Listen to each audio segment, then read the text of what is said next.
नमस्कार, मैं रवीश कुमार। आप देख रहे हैं AI रवीश कुमार 2.0। इजराइल ने जून में हमारे परमाणु ठिकानों को तबाह किया, हमारे वैज्ञानिकों को मारा। अब समय है कि हमारी सजील मिसाइलें तेल अवीव को राख में बदल दें। यह चेतावनी कोई साधारण धमकी नहीं थी। सजील ईरान की 2 चरण वाली ठोस ईंधन बैलिस्टिक मिसाइल, जिसकी रेंज 2000 किलोमीटर और वारहेड 500-700 किलोग्राम है, इजराइल के आयरन डोम को भेदने में सक्षम थी। जून 2025 में इस मिसाइल ने पहली बार युद्ध में अपनी ताकत दिखाई थी, जब इसने तेल अवीव के पास सोरोका अस्पताल और सैन्य खुफिया मुख्यालय को निशाना बनाया था। तेहरान के एक गुप्त सैन्य अड्डे में मेजर जनरल अमीर रजवी अपनी टीम के साथ रणनीति बना रहे थे। मेज पर फैले नक्शों और सैटेलाइट तस्वीरों के बीच उनकी आवाज में दृढ़ता थी। यह हमारा बदला है, उन्होंने कहा। जून में इजराइल और अमेरिका ने कहा, हमारे फोर्डो, नतांज और इस्फहान को नष्ट किया। अब हमारी सजील मिसाइलें उनकी हरकतों का जवाब देंगी। कमरे में मौजूद लेफ्टिनेंट सारा खान, एक युवा मिसाइल विशेषज्ञ, ने सवाल उठाया, कमांडर, क्या सजील वाकई आयरन डोम को भेद सकती है? और अगर अमेरिका ने फिर दखल दिया तो क्या होगा? सारा की आवाज में उत्साह के साथ साथ चिंता भी थी। अमीर ने जवाब दिया, सारा, सजील को नतांज से तेल अवीव तक पहुंचने में सिर्फ 7 मिनट लगते हैं। यह हाइपरसोनिक है और इसका रास्ता बदलने की क्षमता आयरन डोम को चकमा दे सकती है। और अमेरिका अगर वे दखल देंगे तो हमारा जवाब कतर के अल उदीद बेस पर होगा। उधर तेल अवीव में रजवी की चेतावनी ने हड़कंप मचा दिया। इजराइल डिफेंस फोर्स IDF के मुख्यालय में major general Rivka Cohen satellite screen पर नजरें गड़ाए हुए थीं। ईरान के मिसाइल लॉन्चरों में हलचल बढ़ रही थी। यह जून जैसा नहीं होगा, रिवका ने अपनी टीम से कहा। जून में हमने उनकी 540 मिसाइलों में से 480 को रोका, लेकिन सजील ने सोरोका अस्पताल को तबाह कर दिया। हमें तैयार रहना होगा। कमांड सेंटर में मौजूद कैप्टन योआव लेवी ने सुझाव दिया, मैम, हमें पहले हमला करना चाहिए। हमारे F-35 जेट्स तैयार हैं। हम उनके लॉन्चरों को नष्ट कर सकते हैं, जैसे हमने जून में नतांज और फोर्डो में किया था। रिवका ने एक पल के लिए सोचा। जून 2025 का ऑपरेशन राइजिंग लायन उनकी यादों में ताजा था। उस ऑपरेशन में इजराइल ने अमेरिका के B-2 बॉम्बर्स के साथ मिलकर ईरान के परमाणु ठिकानों को तबाह किया था, लेकिन उस युद्ध में इजराइल ने 28 नागरिक खोए थे और ईरान ने 100 से अधिक ड्रोन और मिसाइलें दागी थीं। नहीं, योआव, रिवका ने कहा, हम पहले हमला नहीं करेंगे, लेकिन अगर उनकी एक भी मिसाइल हमारी जमीन पर गिरी तो हम तेहरान को जवाब देंगे। अगस्त की देर रात तेहरान के पास नतांज के एक गुप्त लॉन्चर से सजील मिसाइलों की गर्जना शुरू हुई। IRGC ने ऑपरेशन बेशरत फतह के तहत 10 सजील मिसाइलें और 50 ड्रोन दागे लक्ष्य थे। तेल अवीव का सैन्य मुख्यालय, हाइफा की तेल रिफाइनरी और बियर शेवा का सोरोका अस्पताल। सारा खान ने कंट्रोल रूम से मिसाइलों का प्रक्षेपण देखा। उसकी आंखों में गर्व था, लेकिन दिल में डर भी। यह हमारा जवाब है, उसने फुसफुसाया। तेल अवीव में सायरन की आवाज ने शहर को जगा दिया।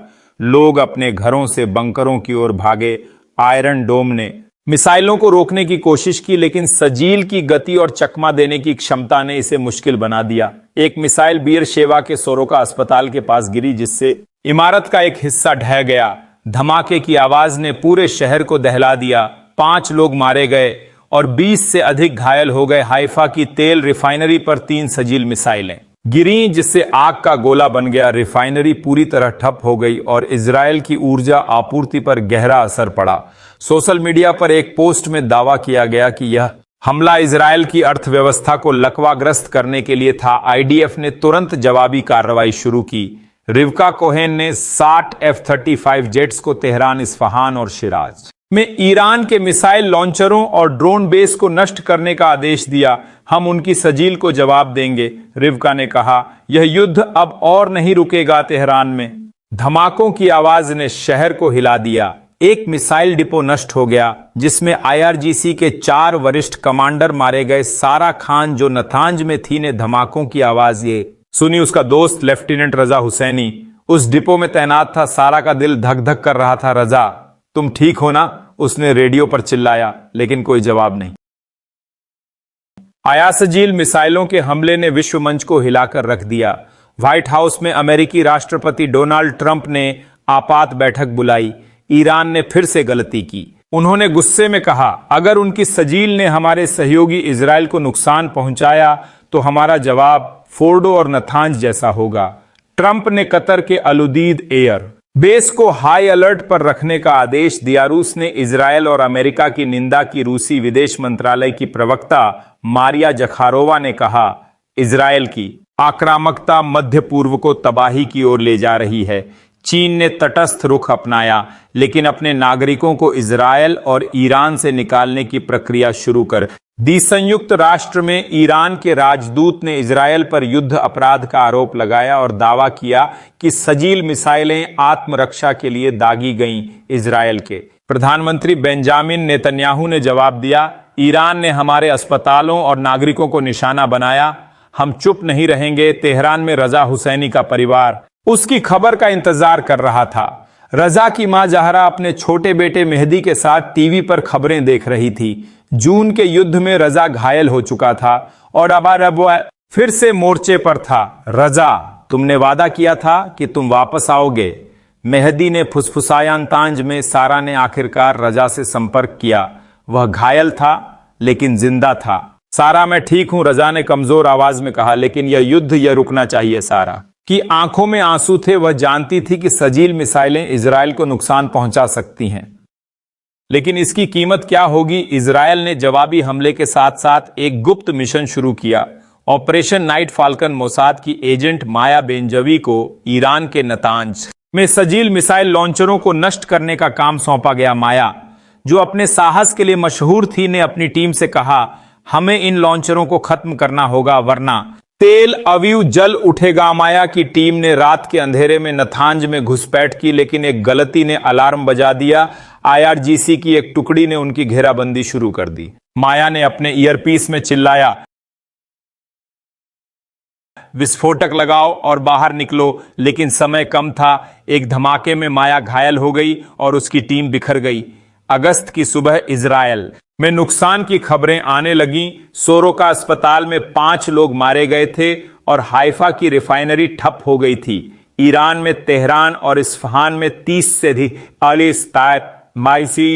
से अधिक लोग मारे गए थे, जिनमें सैनिक और नागरिक शामिल थे। कतर और तुर्की ने मध्यस्थता की पेशकश की।